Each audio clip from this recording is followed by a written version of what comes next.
Good morning, America. Debbie's damage. Flash flood and disaster emergencies as the storm moves to the northeast with up to 8 inches of rain. Homes and businesses swamped by rushing water. This is terrible for the community. Rescues to higher ground and the possible new threat brewing in the Atlantic. Breaking overnight, an Israeli airstrike on a Gaza City school that Israel says housed a Hamas command center. Palestinian authorities saying dozens of people killed in one of the deadliest strikes in the 10-month war. Our live report from the region. Deadly crash. Video captures a plane spiraling out of control, descending to the ground and crashing in Brazil into a ball of flames. All 61 people on board killed. What went wrong? Plus the man who was supposed to be on that doomed flight. Dueling rallies, Vice President Kamala Harris and former President Donald Trump targeting states in the West overnight. A look at their strategies, political analysis ahead, plus why Trump's plane had to be diverted to a different airport. And golden moments. Sha'Carri Richardson pumps it up in a come-from-behind victory. High marks in the hurdles and hoop dreams for Team USA's women. Plus, the debut of breaking at the Summer Games. All the highlights ahead. Live from ABC News in New York, this is Good Morning America. I didn't make the breakdance team this year, but 2028. It's your year. It's on in Los Angeles. Janae Norman, she's out there in Paris. You know that, right, Janae? Right. I know, Whit, that you were probably the best to get the gold in 2028 for breakdancing. We've seen you There's an asterisk before, but look, next today, yeah. There are still 39 gold medals up for grabs today alone. That means still plenty of opportunities for U.S. fans to cheer and chant USA, USA. I'll break down what's coming up before the closing ceremony in just a little bit. What a week she's had in Paris, huh? Busy week, and we got more ahead for sure. Janae will talk to you in just a bit. Also, a GMA vacation alert we're following here. New danger for travelers facing flight delays and cancellations. How to avoid getting scammed. And also this morning, the war in Ukraine is intensifying. Kyiv saying a Russian missile slammed into a shopping mall, killing at least 14 people. And now Russia stepping up its response to Ukrainian forces crossing the border. We'll have the latest. But we do begin here with the remnants of Hurricane Debby drenching the Northeast after killing at least 8 people and dropping all that rain. ABC's Perry Russum is there in Maryland with the latest. Good morning, Perry. Gio, good morning to you. This cleanup could take weeks, possibly months. We are just outside of D.C. where a tree sliced through this home. 6 people live here, 4 adults, 2 children, and they all made it out okay. This morning, Debbie's deadly storms racing north, leaving neighborhoods underwater.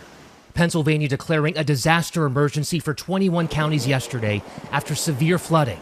Dozens of people in this neighborhood outside Philadelphia displaced, water pouring into homes and apartment buildings. They brought a boat, life jacket, and they moved us there. This funnel cloud spotted in the sky over Erie. In northern Pennsylvania, this dog rescued in waist-deep water, carried to higher ground. A tree falling on a house in the Harrisburg area, trapping a man inside. Everything collapsed on me, and I was buried in wood and insulation. New York and New Jersey also issuing a state of emergency. New York Governor Kathy Hochul saying swift water rescue teams have already been deployed. Raging water washing away parts of roads, swelling this waterfall. In the small town of Woodhull in New York's southern tier, stores downtown wiped out. This is terrible for the community. The power of what was Hurricane Debby felt along nearly the entire East Coast. Tornadoes in multiple states. Sound like my house is getting torn apart. At least 8 people are dead. Police say a 78-year-old woman in North Carolina was killed after a tree fell on her home. 4 states seeing more than a foot of rain. Georgia, South Carolina, North Carolina, nearly 19 inches of rain in Florida. With the rain stopping days ago in Sarasota, this neighborhood is still underwater. I'm overwhelmed. Like, I didn't do this mess. You know, I opened the cabinet and there was so much water, it all just came out at me. And that woman you heard from, Kim Gregory, there is sewage water bubbling in her backyard. She says that is an area that does not typically flood, and almost all of her neighbors do not have flood insurance. Gio? Incredible to see what this storm has been doing all week long. Perry, thank you for your report. Let's turn it over now to Samara Theodore, who is following it all. Good morning, Samara. We are still feeling Debby. Yeah, we saw the ramifications in that video, and this is what's left of Debby, still impacting New England, Maine, down into Boston, Hartford. You're seeing some of the remnant showers there, but the remnants of Debby are now leaving. So this is good news, but we still got our eyes on the tropics. This area of development, 80% chance of development over the next 7 days. So this is one to watch for our friends and family down in the Caribbean, okay? So we'll keep a close eye on this for now. But the good news is Debby a downer no more. Sunshine moving in. Saturday forecast by this afternoon. Temperatures in the 80s, feeling a lot more like summer, humidity dropping today and even more tomorrow. That's a look at your Atlantic update. Wait, over to you. All right, tomorrow we'll check back in just a bit. We do go overseas now to the war in the Middle East. Dozens of people reportedly killed, including children, after Israel launched a new round of airstrikes on a school complex in Gaza. The IDF saying the location was also being used as a Hamas headquarters and hideout. ABC's Tom Soufi Burridge joins us now from Tel Aviv with the latest. Tom, good morning. Good morning, Whit. Yeah, the IDF striking a school housing hundreds of displaced families in Gaza City. At least 85 people killed in that single strike, according to the head of a local hospital. Video from the scene showing multiple casualties, many of the images too graphic to show. The IDF saying about 20 Hamas and Islamic Jihad militants were operating from the school compound and saying it used precision munitions and intelligence to mitigate the risk of harming civilians. Egypt condemning the attack, saying the, quote, deliberate killing of huge numbers of unarmed civilians was evidence of the lack of political will on the Israeli side to end the war. It comes just a day after President Biden released a joint statement with the leaders of Egypt and Qatar, calling for ceasefire and hostage talks between Israel and Hamas to resume on Thursday. Meanwhile, Israel carrying out another assassination deep inside Lebanon, killing a senior Hamas commander in the Lebanese city of Sidon, according to the IDF. It follows two high-profile assassinations of Hezbollah and Hamas leaders in Beirut and Tehran. In a statement to ABC News, Iranian officials at the UN doubling down on Iran's right to retaliate against Israel, but suggesting any response will be, quote, timed and conducted in a manner not to the detriment of a potential ceasefire in Gaza. Rachel?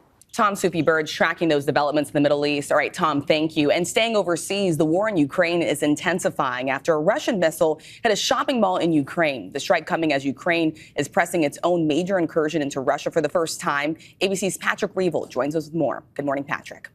Good morning, Rachel. This was a very deadly strike on a supermarket in the eastern Ukrainian city of Konstantinovka. At least 14 killed and nearly 50 wounded. And that strike has come as Ukraine is pressing its own extraordinary large-scale incursion into Russia, the first since the war began. It's now 5 days since Ukraine's surprise attack into Russia's Kursk region. The Ukrainian force, estimated in at least the low thousands, has seized a handful of villages. One video showing a Russian troop column completely destroyed. Now, Russia is now racing reinforcements to the region, where thousands of Russian civilians are also being evacuated. The fighting also taking place only about 30 miles from a nuclear power station. Vladimir Putin on Friday holding an urgent meeting with his security chiefs, announcing strict new security controls on 3 border regions. The question now, though, how long can Ukrainian forces keep pushing deeper before Russia manages to re-establish control? Gio. And we can't forget, it's been 2.5 years since that war has been underway. Patrick, thank you so much. We're going to turn now to the search for answers after that deadly plane crash in Brazil. All 61 people on board killed when the plane just seemed to fall out of the sky. ABC's Morgan Norwood is here with more on that. Good morning, Morgan. Good morning to you, Gio. Just shocking video there. That plane started to plummet just 90 seconds before crashing. Authorities finding the black box overnight and hoping its data reveals why that airliner took a sudden dive. This morning, that horrific moment, this Brazilian passenger plane tumbled from the sky. Social media video showing the plane apparently stalling, then going into a slow spin before helplessly falling thousands of feet to the ground into a residential area in Sao Paolo state, Brazil, bursting into flames as smoke billows into the air. All 61 on board, 57 passengers and 4 crew, killed in the crash. The airline Vopas saying Flight 2283 took off without any operational restrictions, with all systems capable of carrying out the flight. One would-be passenger emotional as he recounts running late for the doomed flight, but not being allowed to board, crediting the airline worker as the reason he's alive. Overnight emergency personnel getting an up-close look at the wreckage as they begin the grim task of recovering bodies from the crash scene. The plane, operated by Brazilian regional air carrier Vopas, was traveling from Cascavel, Brazil, heading to an airport in Sao Paolo state. According to flight radar, the two-engine ATR-72 was flying at 17,000 feet when it began its rapid descent. Brazilian authorities now examining both the cockpit voice recorder and the flight data recorder as they investigate what caused this crash. Usually this sort of thing in large airplanes or small airplanes occurs because the flight crew was not able to maintain or did not maintain enough airspeed. And ATR, the aircraft manufacturer, said its specialists are fully engaged to support both the investigation and the customer, adding our first thoughts are with all the individuals affected by this event.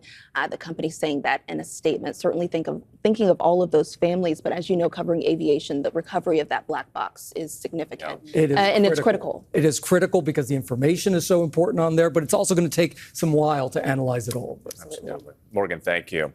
We do turn now to the race for the White House. Both Vice President Harris and former President Trump making their cases to voters this weekend. As new polling analysis suggests, the race is now dead even.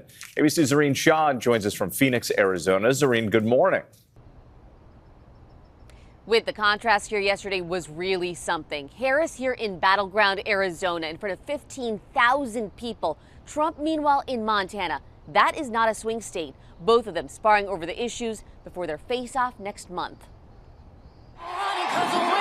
This morning, dual rallies across the West. Vice President Kamala Harris continuing her blitz across swing states, now to Arizona, attending a rally with thousands. Harris continuing the rollout tour just days after picking Minnesota Governor Tim Walz as her vice presidential running mate on the Democratic ticket. Walz touting the number of attendees in Arizona. You know, it's not as if anybody cares about crowd sizes or anything. So. You know what?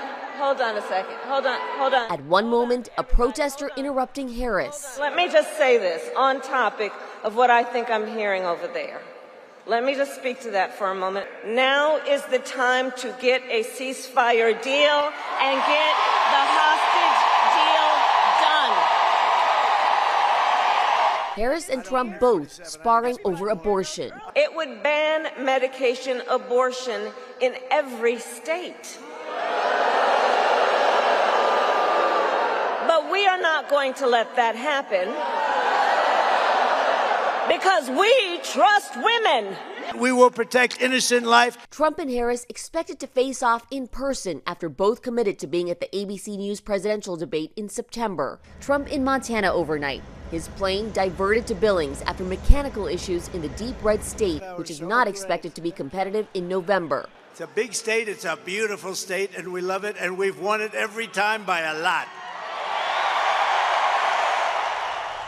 And Trump and Harris are running neck and neck in the latest 538 polling. Harris with about 45% of the vote, Trump with about 43% of the vote, and the polling is very close in the battleground states as well. Harris today is heading to Nevada for a swing state event there. Trump will be in Missouri for a fundraiser. Whit. And we know it will come down to those battleground states. Zareen, thank you. Reminder, David Muir and Linsey Davis will moderate the ABC News primetime debate between Vice President Harris and former President Trump. That's on September 10th, right here on ABC. Rachel? All eyes will be on that debate. All right. New details this morning in the case of a former paramedic accused of killing his wife with eye drops. Prosecutors now say he poisoned his young daughter, too. ABC's Ike Ajachi is here with details. Ike, another twist in this case. Good morning. That's right. Good morning, Rachel. Prosecutors are now saying 39-year-old Joshua Hunsaker engaged in a pattern of aggression towards other witnesses, including the alleged attack against his own daughter. First matter this afternoon will be the matter of Joshua Hunsaker. This morning, a new twist in the case of the North Carolina paramedic accused of killing his wife by putting eye drops in her drinks. Prosecutors are now accusing 39-year-old Joshua Hunsaker of poisoning his then 10-year-old daughter with the same substance. Hunsaker back in court Friday on new charges, 4 counts of intimidation of a witness and obstruction of justice.